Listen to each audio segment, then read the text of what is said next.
Charles Dickens' A Christmas Carol has become a staple in Christmas tradition in the English-speaking world and beyond.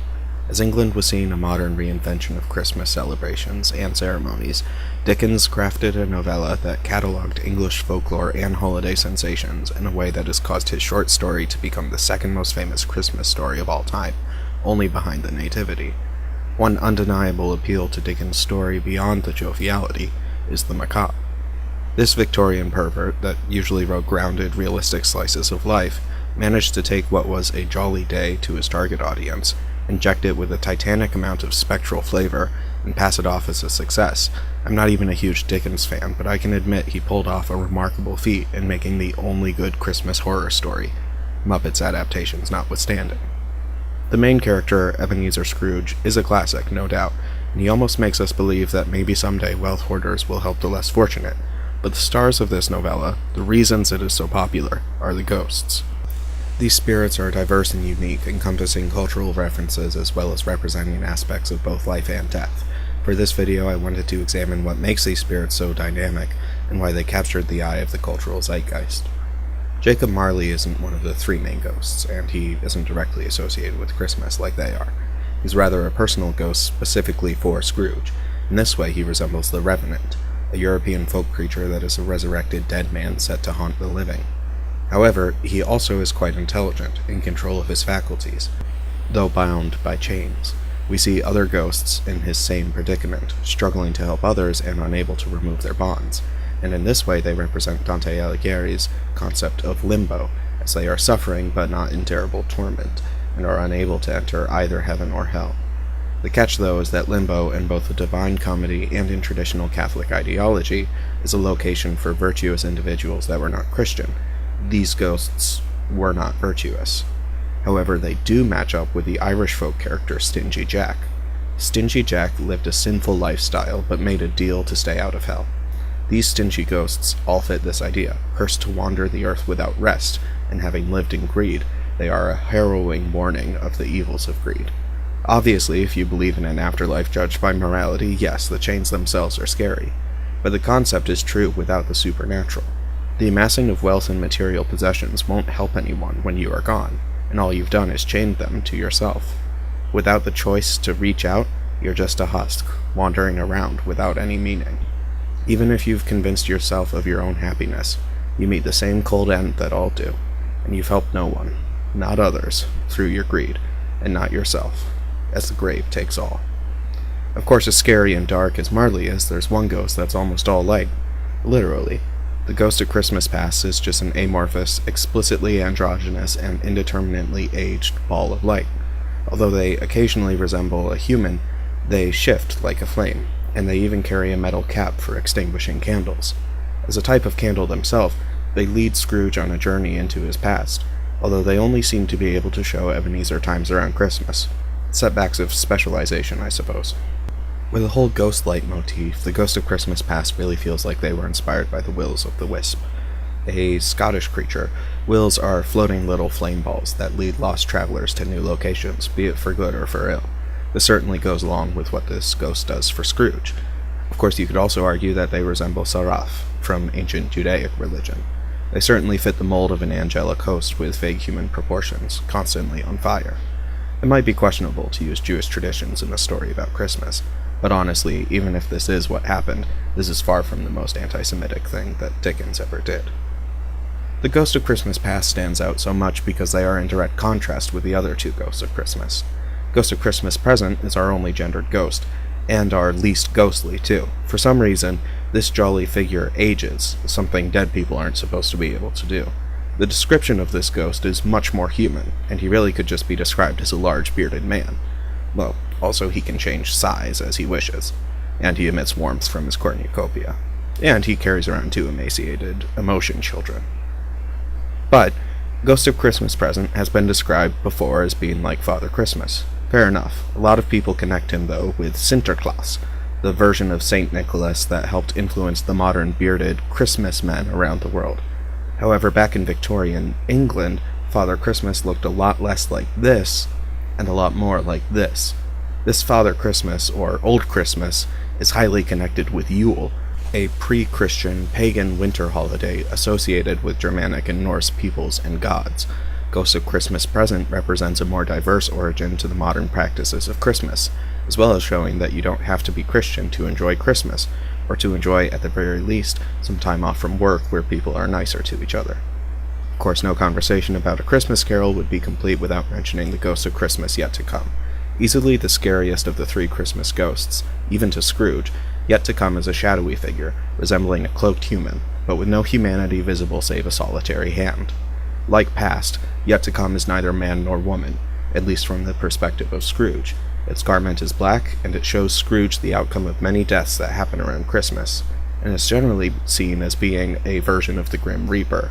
While Future being a personification of death makes sense, the traditional Grim Reaper idea of a skeleton doesn't exactly fit. Yet to Come is humanoid, but we never see any bones, and most British, Celtic, Welsh, Scottish, and Breton personifications of death have skeletal aspects, or they are just really big dogs, and Yet to Come isn't really a skeletal being. Yet to Come does, however, resemble a shadow person. Shadow people are cross-cultural phenomenons believed to plague the sleep-deprived. Studies have been conducted suggesting that there is a correlation between drug abuse and sleep deprivation and seeing a shadowy figure like a shadow person. As it turns out, Charles Dickens himself was both addicted to opium and had severely unhealthy sleeping habits. Did Dickens see shadow people? I don't know, but it might be possible. One thing that's interesting, though, is that ghosts are supposed to have once been humans that died. That's how it is with Jacob Marley, so who died to become these ghosts? Well, honestly, the story is applicable to so many people precisely because the ghosts aren't personalized, so it ultimately doesn't matter who the ghosts were in life. Well, if I could enter sarcasm mode for a bit. Let's dig deeper. If Jacob Marley was important in Scrooge's life, then wouldn't his other ghostly visitors be important figures from his past? Thankfully, a third of the main plot is concerned with detailing Scrooge's past, and we can see who matches up to the Ghosts of Christmas. Most obvious is the Ghost of Christmas Present. This jovial large man is a big fan of Christmas, but even more so of using his powers to bring warmth and light to disenfranchised people. Now, did you think I described Ghost of Christmas Present? Joke's on you, I described Fezziwig. That's right, Fezziwig, Scrooge's old jolly boss, is back to give Scrooge one final lesson on his favorite holiday. But that's not all.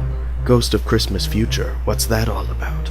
You might think this ghost is all quiet to symbolize the unknowability of what the future holds, but you're dead wrong. Charles Dickens wouldn't include anything if it didn't contribute to the overall mystery. No, the Ghost of Christmas Yet to Come conceals herself not because of symbolism or allegory, but because if she didn't, Scrooge would recognize her. That's right, this final figure, resolute in her coldness until she sees her older brother truly begin to despair, is none other than Fan. But why, you might ask? Why would Fan haunt her elder brother that loved her so much and that she loved back? Unlike Fezziwig, she seems intent on scaring rather than teaching. However, this all makes sense as we consider the earlier segments of this novel. When Fan died, she could leave the world hoping that her son Fred would at the very least have a rich uncle that could care for him. As we see, though, Ebenezer despises Fred and treats him with contempt. Fan is punishing Ebenezer for betraying their family ties. But who could the Ghost of Christmas Past be? Surely there are no characters left that would fit this amorphous agender spirit. Well, none that are explicitly mentioned. But the two biggest figures in Scrooge's past have both come back as spirits. What about Belle? As we know, Belle is still alive and thriving. But why did she break up with Scrooge? Well, we know they became engaged when they were poor. Even the younger Scrooge seems too miserly to do this without a reason beyond love, which we know he thinks is a silly reason to get married. Also, after their engagement, Scrooge becomes obsessed with working to provide for Belle, but they seemed in decent enough standing on their own when they met. What could have changed? All of this makes sense if you consider this. Belle was pregnant. To avoid the shame of having a child out of wedlock, the two became engaged. With a new mouth to feed, Scrooge devotes himself to securing more wealth. However, when the child dies early in the pregnancy, Scrooge and Belle are further from each other than ever. Scrooge throws himself into his work, not knowing how to deal with this loss, while Belle just needs someone there for her.